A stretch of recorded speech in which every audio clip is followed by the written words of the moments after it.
Baruch Hashem, today's daf yomi is Zevachim daf Chav, Zevachim 20. Today's daf is dedicated for Shemir for the Chayalim, Etzal for the Shvayim, and the Yeshua for Am Yisrael, and the Seis Torah. Daf yomi, we're going to start on the bottom of 19b, where the Gemara is discussing what's the reasoning for Rebbe. Rebbe says that even if a Kohen did Kiddush Yadayim v'Raglayim, and then he washed his hands and legs, and now it's after night, now it's become dawn, he needs to wash it again. Whereas the Tanakama argues with him. So what's the reasoning for Rebbe?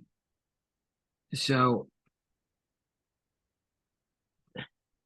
Gemara says, my time at the Rebbe, what's the reasoning? Bigish tam. It says when they come to the Mizbeach to serve. So therefore, it's like a new coming to the Mizbeach. So therefore, he has to do Kiddush Yadayim Raglayim again.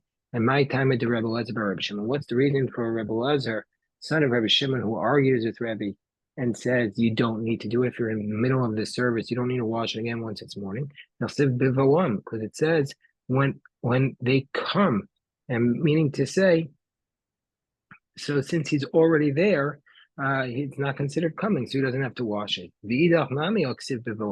But according to Rebbe, it also says bivalam.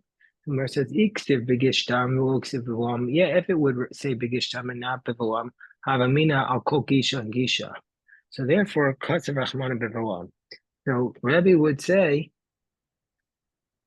that if it said b'gishtam and it didn't say bivalam, then I would have said that he would have to come each and every time he comes to the Mizbeach. Even if he did twice on the same day, I would say he has to wash his hands and legs.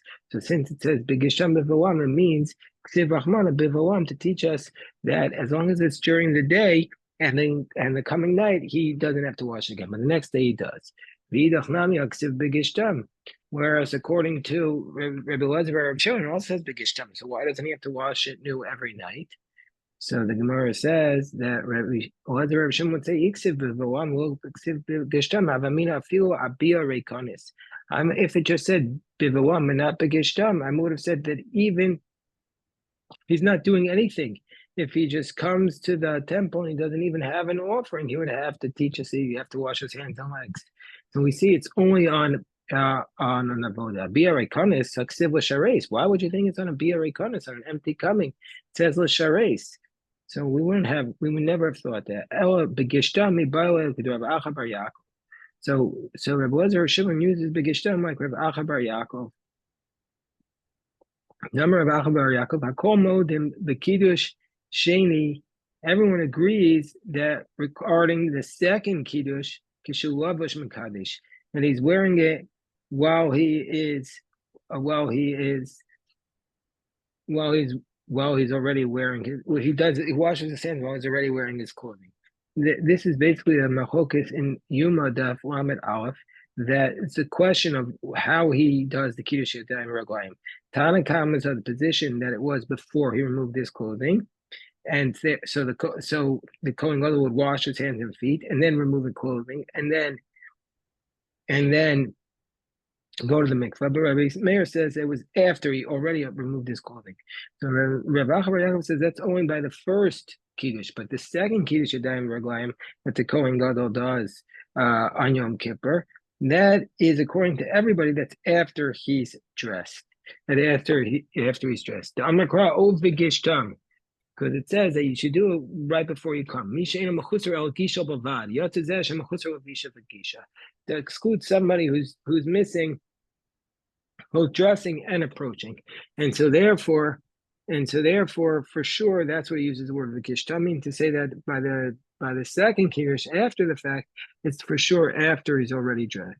So since the Gemara now goes on another phrase in that pasuk, "Haftir isha amoi," why does the pasuk need to say that when it comes to make a offering? So since that's obviously part of Begishtam, why does it have to specify it? Gemara answers,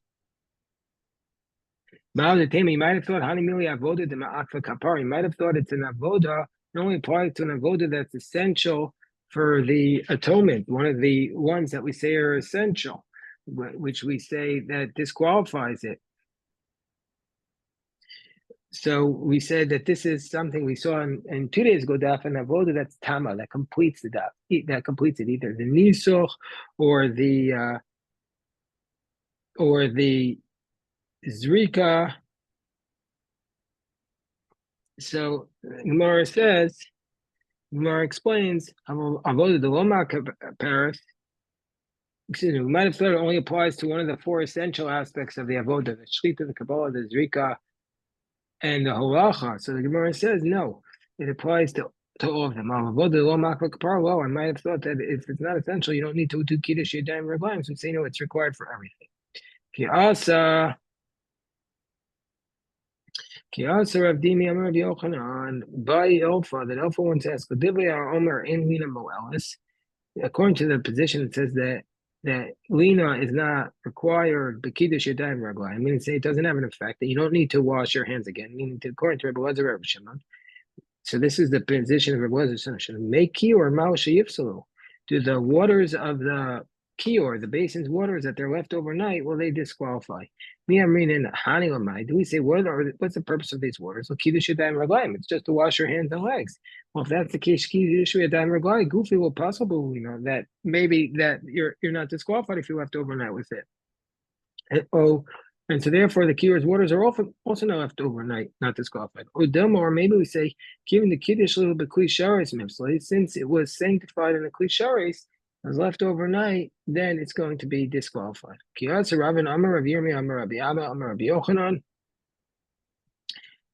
Hadar Pashat Ilfa. So usually when Rav Dimi comes, it's soon followed by Ravin. So he said, Ilfa asked this question, but he answered it. He says, just like Rabbi and Rabbi Shimon have an argument in Kiddush Yadayim Reglaim, they also have an argument if it's left in the Kior. Amar Fana Rabbi Yitzchak Bar Bitna Rabbi Atel Merkin. So he said to Rabbi Ami, is this really true? Are you really saying this? How is it possible that, according to Rabbi Shimon, the water left in the kior is not possible overnight? This is what Rabbi Asi said in the name of Rabbi Yochanan and in the name of Alpha. Kior shelo shikul mi be'erev. If the kior was not submerged overnight into the well, the kaddish imenu avodas laila. The Kohen can sanctify himself for the work of the night. Well, machar in makadosh means say the kior was supposed to be submerged overnight, and if he didn't do it, he can't use it for the next day, but it doesn't get disqualified for that night. So and Ilfa asked about that. Is it reason why you can't use it for the next day? Why he does not use it to sanctify again? Because since he did it last night, it's still good for the next day. Odoma ipasubulina, or maybe we say that the Kohen can't use it because it became disqualified by being left overnight. So the Gemara says, "V'lo pashatlon," and Ravasi didn't have an answer for this. Umarka pashatlon mifshet, and he said, and Ravasi didn't have an answer for this, but Rav Ami answered this question. And he said that Ilfa said that just like they have machokas by this, they have machokas by that. So Gemara says, let's answer Ilfa's question. Tashma. And so now we get to the discussion of this kior. Ben Katin asa shneim asar dadl kior. Ben Katin made 12. This is a Mishnah Masechet Yuma. Ben Katin made 12 spouts for the kior. Apu asa muchani l'kior. We also made a machine for the kior. He made a machine. And what was this machine? The machine was that he didn't want the waters to be disqualified by lina. And so basically the machine made it so that the kior was submerged overnight. Until Ben Katin, the kior only had 2 spouts. So he made 12 spouts so that the Kohanim could all wash at the same time. And he made a wheel, a machine, that each morning the kior would go down into the well in the Beis HaMikdash, and then it would come up. And so basically the water did not become apostle by being overnight, because then it became connected to the waters in the well, and then it therefore wasn't able to be disqualified. So So the Gemara says, "My love, Rebbe Elazar Rebbe Shimon." Now, isn't this the position of Rebbe Elazar Rebbe Shimon, who says it doesn't get disqualified? And so, therefore, he's saying that the waters would become. Isn't this even according to the opinion of Rebbe Elazar Rebbe Shimon, who says that it wouldn't become disqualified? But he's saying from Kiddush Adam Raglayim, but the waters left overnight would. Where it says no, this is according to the position of Rebbe, who says that the waters become disqualified. Where it says Hamid Reisha Rebbe Elazar Rebbe Shimon, Seif and Nami Rebbe Elazar Rebbe Shimon says no, but since the first cause of this Mishnah is Rebbe Elazar Rebbe Shimon, also the latter causes. What does it say in the first cause? The Katani Reisha. Paro. It says that the Kohen Gadol comes to the bull. Paro Ome Ben Ulam Mizbeach, and the bull was standing between the altar and the base of Mikdash. Rosho Adarim Upanav Umarav. The head of the bull is facing south, and the Upanav Umarav, and it's facing towards, and its face is towards the west, meaning to say it's facing south, but its head is towards the west. The Kohen Ome b'Mizrach, and the Kohen standing on the east in front of Umarav, and he's standing to the west. Who's the one who says that between the Urim and the altar is going to be considered north? Meaning to say, even though it's not directly north, it's northwest. What's Rebbe Shimon? Tanya Ezu Tzafon.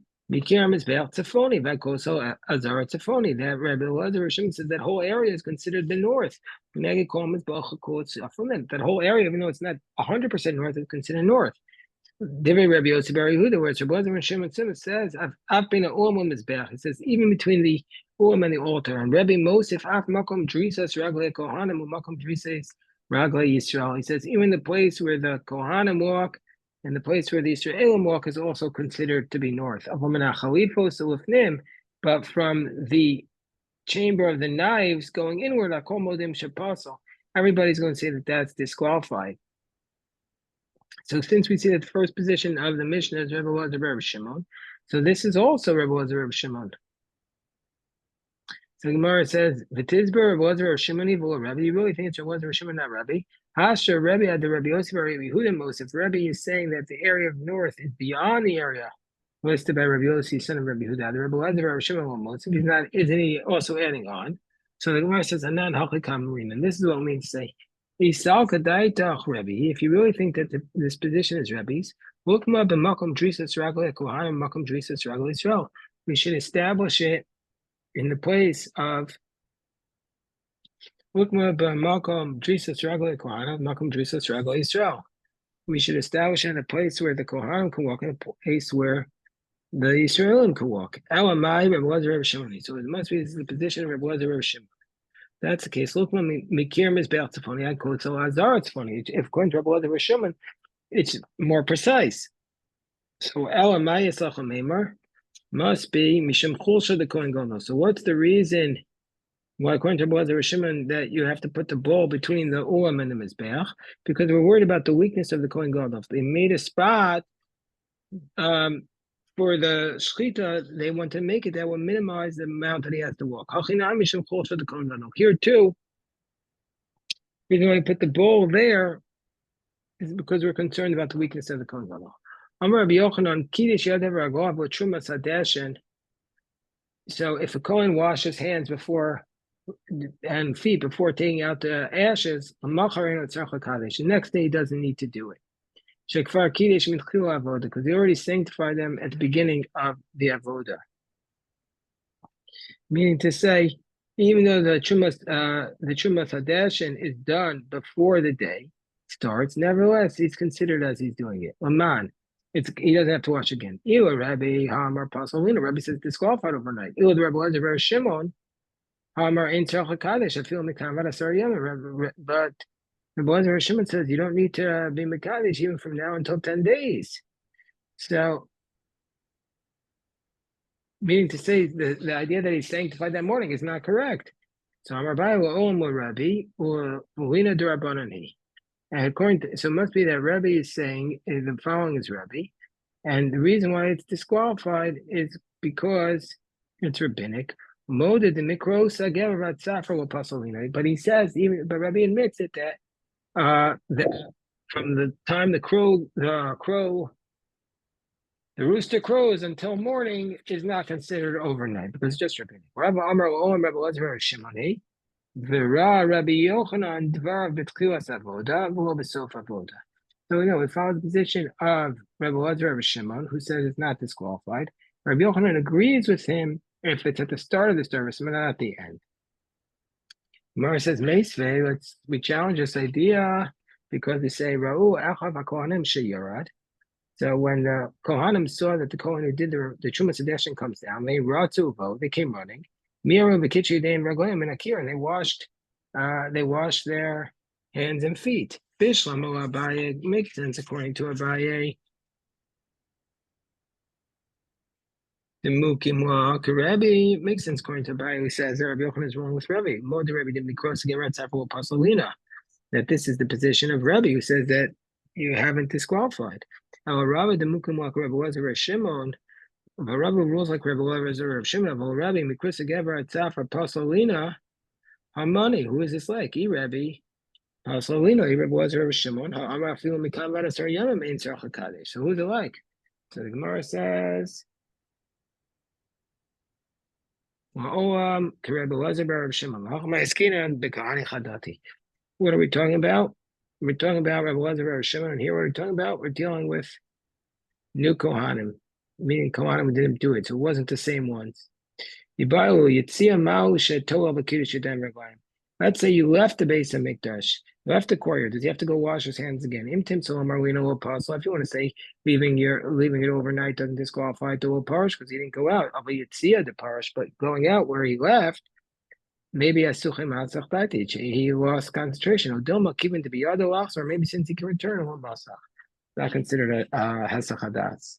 Tashma, so let's try and bring an answer. Let's say you wash your hands and legs, and then you became tamei. Rabbinic tuma. Let's say you touch pig oil. That's what we're referring to. So we put him in the mikvah, and he doesn't need to wash his hands and legs. Yatsu, but if he left, they remain. So we see specifically that if you leave the base of mikdash, you don't have to wash again. Yatsu yadav welcome by line. So the Gemara says we're not asking about a case where his hands left. We're talking about a case where his whole body left. So the Gemara says Tashma. A Kohen whose hands and feet are not yet washed, he washes with a kli inside. Kidesh b'kli sheretz b'chutz, or b'kli b'chol b'fnim, or shetava b'mei ma'ara v'avad avodas psul. Let's say he washed it with a kli sheretz outside, or with a non-holy vessel inside, or he immersed in a water in a pit, and he did avodah. It's disqualified. Time of the Kiddush b'kli sharis b'chutz. The reason is because he washed with the kli sharis outside. Kiddush b'fnim yatsa v'avodas kshira. So if he washed it inside the base of mikdash and then left, it would be okay. Gemara says, no, that's not what it means. Dilma Kiddush b'kli sharis b'chutz echidami. What does it mean? We had to wash it outside. Going to afik yadav v'bar v'kiddush. He stuck his hands outside and washed it. And so, but we still have a question. His whole body left. Papa, Tashma will come and bring the proof. Let's say he went out of the wall of the courtyard in Wishos. If he went out to spend time there, Tan Tefillah needs immersion. If we shot Tan Kiddush Yadayim Reglaim, he went out for just a little moment, then he needs to wash his hands and legs. No, that's not a proof. We went out to go to the bathroom. And that's when he says, the Gemara says, no, we have that explicitly called whoever goes to the bathroom requires immersion. Whoever just urinates, it says explicitly. So the Gemara says, no, it says it twice. Tashma, so the Gemara again, we want to answer a question. Para, we have the Para Duma. washes hands and legs in the temple and goes out to the Mount of Olives to do it to do the service. Rabbi Yochanan says, "Afil b'chutz, afil b'kli chol, afil b'mekiddush shacharis." No, he doesn't need to go into the temple to wash his hands. He can do it outside the temple with a regular utensil or even a pottery utensil. And so we see from here that leaving it does not invalidate it. Someone says, "What are you talking about? That's no proof whatsoever." I'm a Papa Shani Paro, the Kol Masav Chutz, or Papa doesn't say it. No, by definition, the Paradula doesn't require Kiddush Yadayim Reglaim in it can't be disqualified outside because that's exactly where you do the service. So why do you have to be in the Kiddush? No, since it's like the service inside. So the Gemara asks, what about Tuma? Can Tuma invalidate? If you want to say leaving the temple does not disqualify because the man is still capable of or fit of a but here the man is not fit. Maybe he's disqualified. Or maybe because since he's going to become fit again, he's going to pay close attention and he won't become disqualified.